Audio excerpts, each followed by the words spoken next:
Blog Talk Radio. Are you ready to take a bite out of the competition? Are you looking for ideas to make your business better? Welcome to the Core Business Show with Tim Jacquet, sponsored by Apple Capital Group. At the core of every successful business, you'll find people making a difference. And with each episode of the Core Business Show, we talk with those people, examine those ideas, and explore the strategies that make them special. Now, the host of the Core Business Show, Tim Jacquet. Welcome to another episode of the Core Business Show. I'm Tim Jacquet, your host.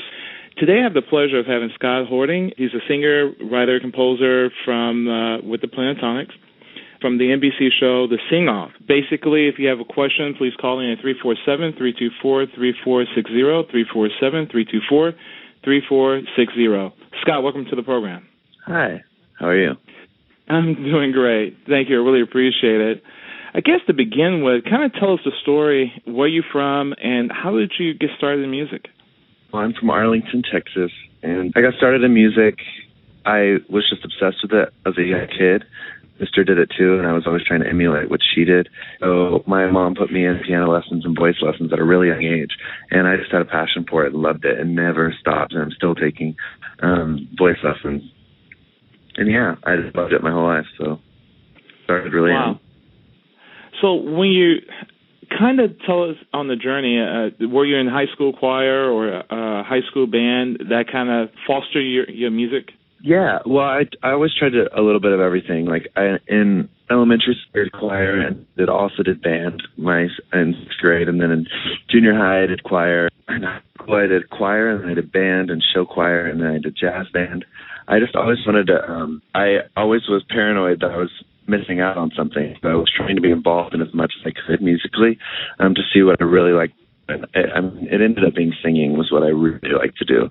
And so yeah, but all that stuff, all the band, all the jazz that I took at school really, really helped foster music. I mean, when you're like involved in that many programs, a lot of music and a lot to do, and I had such a passion for it. I wanted it to be so good that I would just work on it all the time at home, and I think that really helped develop as a musician. Okay.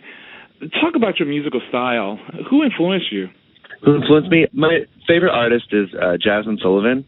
It's an R&B artist. And then Mark Broussard, John Legend, Ray Charles. Just a lot of like soulful R&B. What I always loved the most. On my most played on iTunes is just R&B albums. And I think that's kind of how my voice ended up sounding because that's what I listened to. But I also like a lot of pop stuff. I mean, Beyonce is one of the hardest working artists in the world. I think she's incredible, and I think she inspires me a lot too, just her work ethic and her sound that she's created for herself. Wow. So you play the keyboards, of course, piano, and is it a different way when you perform or minister to a particular group? What do you think about when you do that? When you're in a congregation of maybe 2,000 people or an intimate setting of a room full of 200 people versus the camera, take us through that journey. How do you change your performance styles when you're in those particular three different options? Well, I mean, if I on Sing Off, I would get obviously incredibly knowing that millions of people were going to see the performance. But there's a comfort that comes with having your best friends on stage with you. The fact that it was the five of us made me a lot less nervous just because I knew that they were there. It was a weird feeling. I just felt really comfortable because they were on stage with me. Sometimes when I do stuff by myself, I'll get really, really nervous. Like if I do the national anthem at like at a Ranger game or something, if I do it by myself, I get so nervous. But if I do it with my sister, I'm totally comfortable. And Pentatonix is an a cappella group, so we don't have instruments. So I've gotten really used to that. So anytime I have to perform with piano now, I get kind of nervous because I feel like my piano is a little rusty. But yeah, I don't know. I always get nervous before every performance, pretty much. But when I start performing, that's when the nerves go away. Yeah, once I get into the zone, it's just like the nerves go away, no matter what performance I'm doing. So what do you think when you do that? Do you just live and breathe the music? You just dive into it, and then you just turn it to this is your heart and soul, and it carries it, propels it? Yeah. I mean, I rehearse it so much ahead of time that it becomes kind of muscle memory. And then when I go out there, I just do what I practiced, exactly how I practiced it. And I just put passion into it. And I mean, I always love performing so much that it becomes really fun when I go on stage. But yeah. So singing with an a cappella group is really, really difficult because of you have nobody but yourself. You have no instruments, so you can't even tire a weekend out. The strength is on his own. How do you focus and staying on tune or in task? Doing one song or two songs is no problem, but doing a 45-minute set and staying on tune and staying focused and have that energy, how do you do that with a group? It's really, really hard. I mean, we rehearse all the time, which helps, but I mean, our bass, fortunately, is really, really, really talented, and he's always really in tune with the bass, and then we just tune to him. And I think that when we worked on the sing-off, it was 8-hour days every day, so we kind of built up stamina when it comes to doing like 45-minute sets. So, I mean, and we make the sets. I mean, what's hard about a cappella music is you never have musical interludes or little like times where you can take a break from singing. You're always singing because the voices are the musical interludes.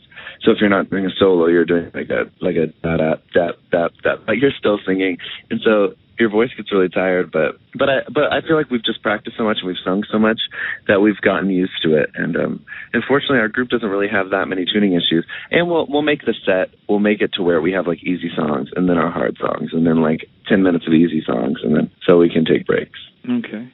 So how do you write your own songs as a composer? Does it just come to you in the middle of the night, or it comes to you throughout the day? And how do you write it all down and then take that song or the energy that you created to teach the other groups?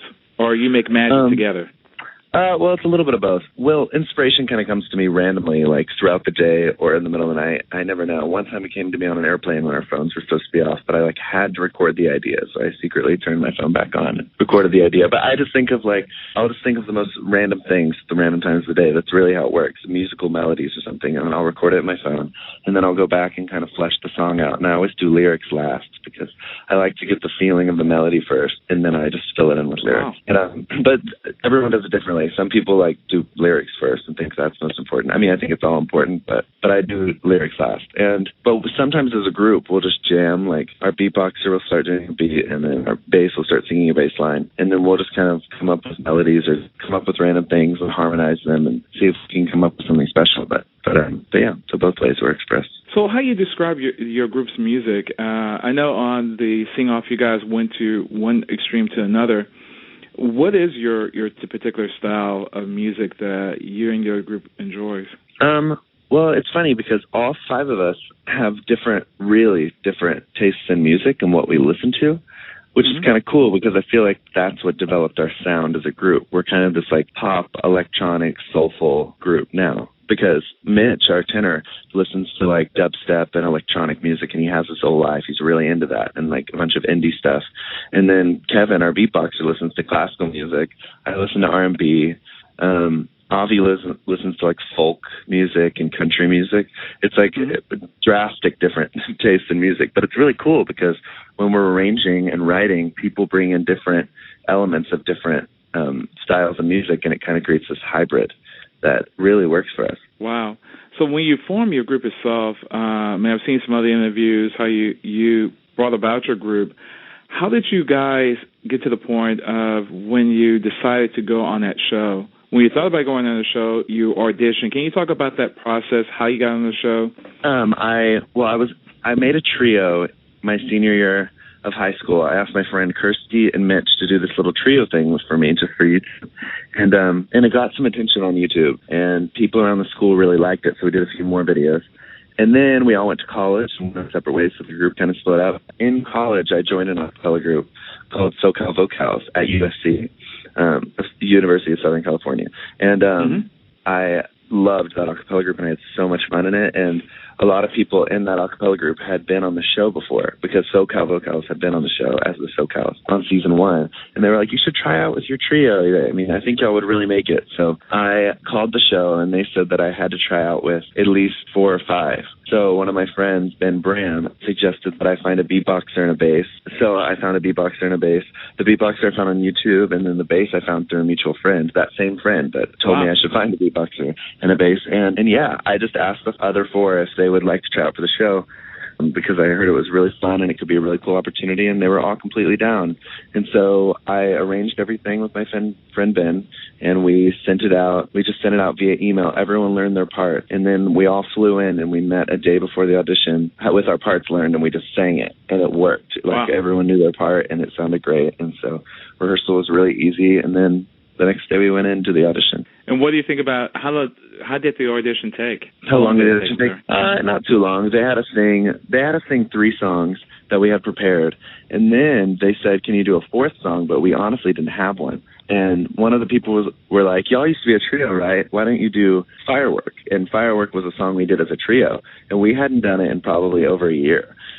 We were like, okay, we'll try it. So the 3 of us, I was like, we don't have a part for the bass or beatboxer. And they were like, well, they can just make up a part. So the 3 of us started singing our old rendition of Firework that we kind of remembered. We messed up a couple parts, but we remembered it for the most part. And Kevin and Avi, our bass and beatboxer, just jumped in and started making up their own parts. And it was actually really, really, really good. And the whole thing came together, and it sounded like a prepared arrangement. So they were really blown away by that, which was really cool. And that's why we're so thankful we have Kevin and Avi, because they're just brilliant musicians, and they can make up stuff on the spot like that. And so that helps a lot. Wow, a lot of energy there. So what did it feel like when they said, "We selected you"? And how long did it take them to let you know that you were selected? Well, they called us a few days after, and we're like, "We really, really liked you, and we want you to be on the show." And I remember I was in a car full of people on my way to a gig where I was going to do backup vocals for my friend. And I just started freaking out. I was so excited. And he was like, "I'll let you call the rest of the group because I'm sure you want to." And I was so excited. So I called each member individually and got to hear all their reactions. They were so excited. I could not believe it was happening. Wow, that was amazing. So when your first day on the show, kind of walk us through, from the very beginning, because you had a lot of groups competing, and everybody's after this one single goal. How did it feel that first day when you walk onto the set, and did they give you enough time to learn something? Did everybody be given the same thing at the same time? How did that process work? Did they give you enough time to learn something in order to, I guess, to go back and perform it? Yeah, well, the first day on set, we just took off running. It was rehearsal immediately. Like the second we got there, we had like vocal rehearsal, and then we had a choreo rehearsal, and then we had a group rehearsal, and then a group choreo rehearsal. And we were like, oh my gosh, is this how it's going to be like? Or are they just doing this to I don't know. It was weird. But we immediately just started rehearsing like crazy. And it was intimidating too to see all the other groups, because we were only a group of 5 and all the other groups had 16 members. So they were all these frats that were just hanging out, and we just had the 5 of us, and we didn't even know each other that well. So it was a scary first day, that's for sure. But they gave us a lot of time to prepare.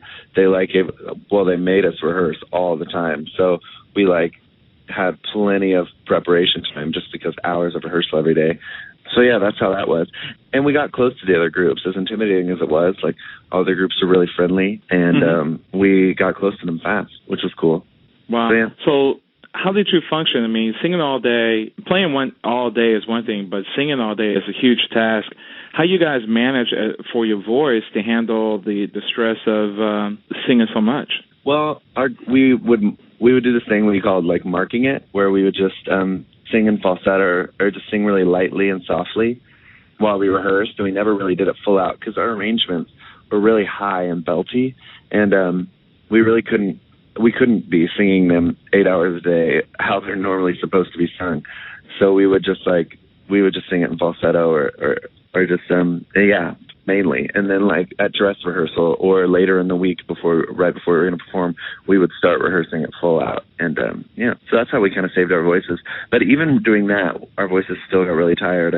We all had to go to doctors for our voices. So they had a doctor on set to kind of help you guys out? Yeah, they had voice teachers, and they would bring a doctor on set whenever someone's voice got really tired. But everyone in our group had issues at one point. So it was kind of scary. I definitely had to go to an ear, nose, throat doctor, and a voice coach a bunch of times for my voice. Okay. Any scary parts that, you're getting ready for this whole process, and all of a sudden you become hoarse or something like that? Did they kind of teach you how to deal with that particular situation? Did you have to drink something, or just go solid vocal rest and don't speak, or how did they coach you guys to how to handle that? Well, actually, there was several scary times when people didn't really have their voice, but the adrenaline kind of helps you get it back. But I remember the last episode, it was Dog Days Are Over. I was really sick and completely lost my voice, like to where, like the type of lost your voice where you're like whispering, like you can't talk at all. So I couldn't sing, but they weren't going to change the date of the taping. So what I did was I drank a lot of tea and like relaxed and went on vocal rest and prayed a lot. But I kind of started getting it back, but it was still gone. And Dog Days Are Over is one of our hardest arrangements to sing. So they ended up bringing a doctor in to like give me a booster shot for like a sick person. And that kind of like gave me my voice back for 6 hours, and then it was gone again. But that was the scariest time ever. I was freaking out because it was like the last episode before they decided the winner. And of course I completely lose my voice. Wow. So that was scary. So how would this whole process take from the first of the taping then versus towards the very end? It started taping, I can't remember, late August, I think, I want to say. Mm-hmm. No, that's wrong. Okay, early August maybe. Anyways, it taped for 8 weeks, and it stopped taping September 15th, so whatever the math is there. But it was from like June was the audition process, and then I think we started taping late July, early August, and then finished September 15th. And then it started taping. I don't even remember when it started taping, but it finished taping November 28th. Okay. So from June to November, it was kind of the whole sing-off experience for me. So was it they give you a whole week to prepare for that particular episode? That how it worked, or? Yeah. We would you start picking a song during the week. So we would start rehearsing like our country song, but we would already be thinking about the R&B song for next week if we made it. So while we were rehearsing the country song, we're discussing with clearance producers like what R&B song we want to do, because you have to give them a bunch of options because they have to go get it cleared by the artist. And then they would be like, all right, if you make it past country week, then here's your R&B song. And so if we were feeling really good about our R&B song, we would go ahead and start working if we were feeling really good about our country song, we would go ahead and start working on our R&B song for the next week. And so it was a lot of like overlapping and a lot of multitasking, but it was fun. It was really fun. It was challenging. Wow.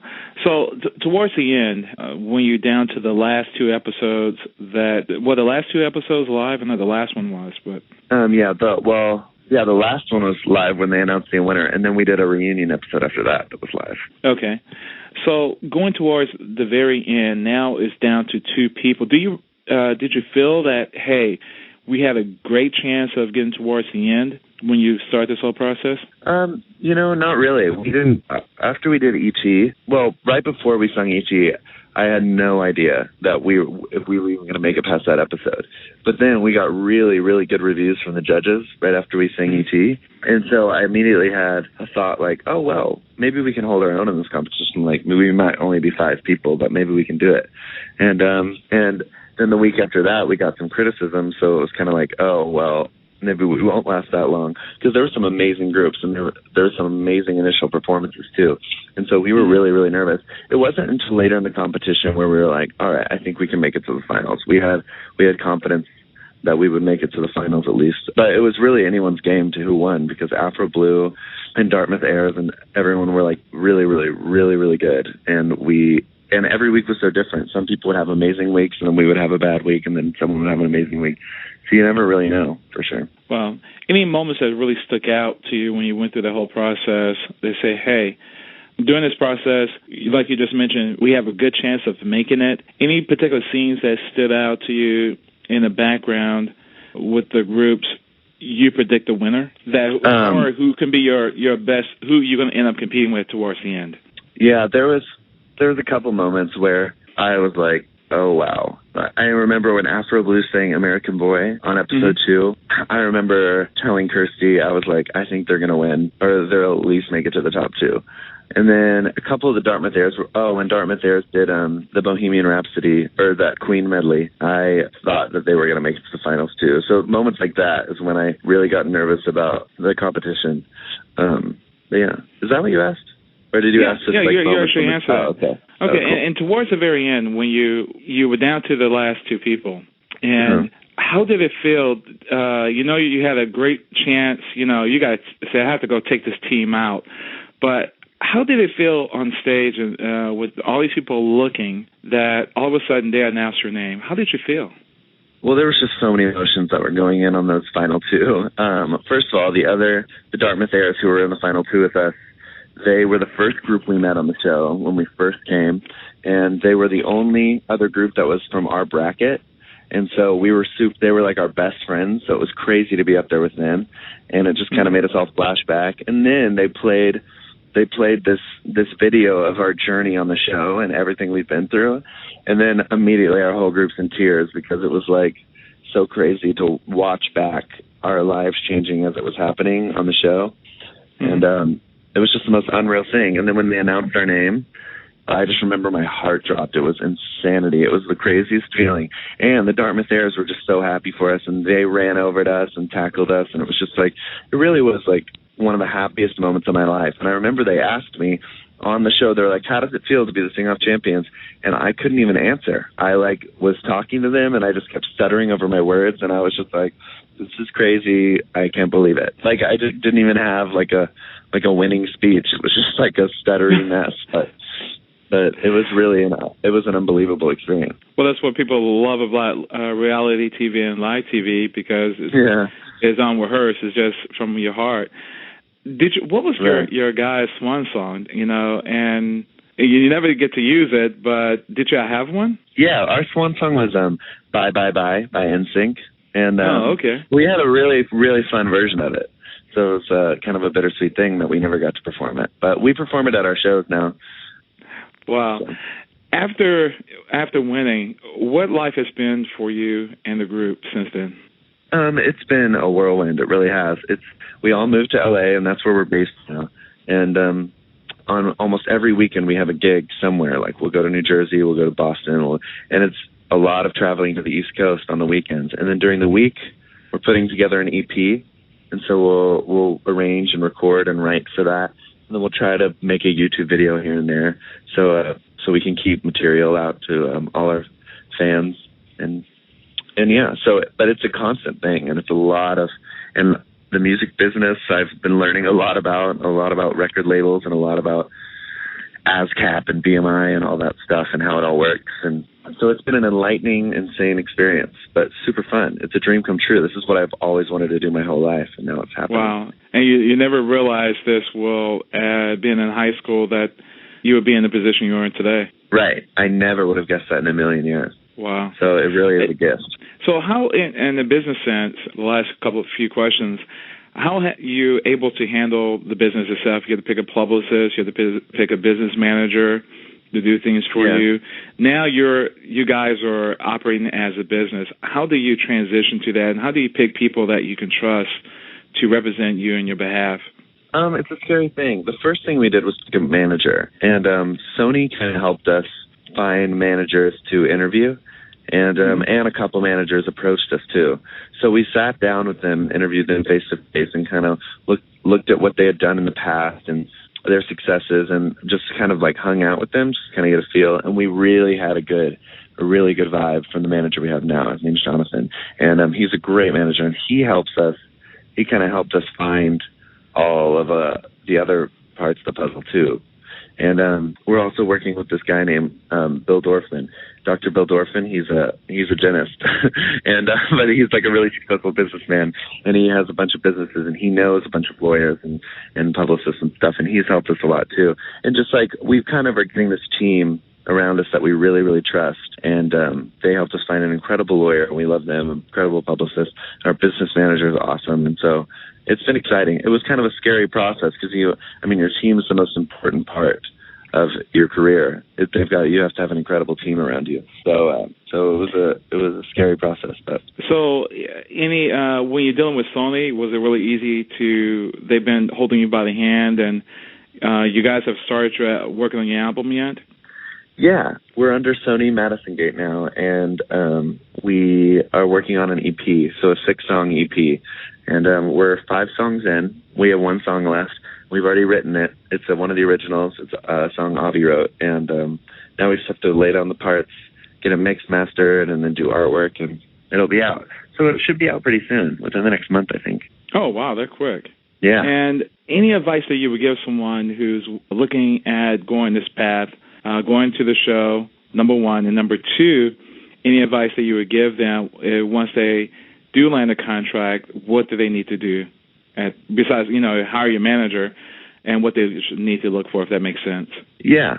I mean, going into the show, I would just say go really prepared and go in with a good attitude. And it's important to get positive and great singers around you if you're going to go in, because I feel like that's what helps so much. The other people in my group are so talented and they're so positive and they've got a really good outlook on life. So it was just very comfortable going in, and I think that helped us get on the show. And if you do land the contract or you do get a record deal, I guess just look for, a lot of meetings and a lot of meeting with lawyers and business managers, and it's kind of a stressful thing, but it's all about staying positive, which sounds really cheesy and cliche, but I think that's a big thing in the music industry, because it can be a scary thing. Wow. Yeah. So what's in store for you in the future? Well, after this EP, we hope to maybe tour and promote it. And we have a bunch of gigs lined up. And we're hoping, we don't know if there's going to be, but we're hoping there's a season 4 of the sing-off. So that'll be cool. We'll get to go back and probably perform on it and promote the EP and stuff. Wow. So that's what the future is right now. Wow. And lastly, if there's a song that speaks to, that says exactly who you are, any song that comes to mind to say, hey, this is Scott's song. A song that means a lot to me. I just love the lyrics, I love the melody. The first thing I think of is Gavin's song by Mark Broussard. It's a really, really, really gorgeous song. And it's like a dad singing a lullaby to a son. And it's really, really cool. It's a beautiful song. And for some reason, I've always been obsessed with it. It's my top played on iTunes, so I guess that would have to be my choice. Wow. So how does the first line go, the melody? It goes, I wish you freedom, I wish you peace, I wish you nights of stars that beckon you to please. I wish you heartache for all that life demands. I wish I could be there, but I can't. Yeah, I think I messed up the heartache line, but that's how it goes. It's a gorgeous song. It's this ballad.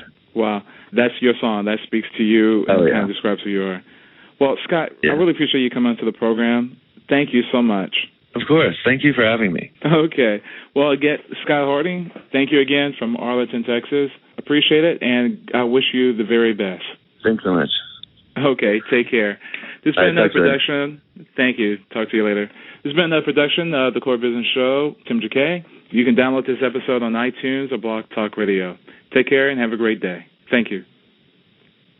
Thank you for listening to The Core Business Show with Tim Jacquet. For more information about equipment financing and asset-based loans, visit our website, applecapitalgroup.com. That's applecapitalgroup.com. Or call us at 866-611-7457. We hope you'll join us for our next episode.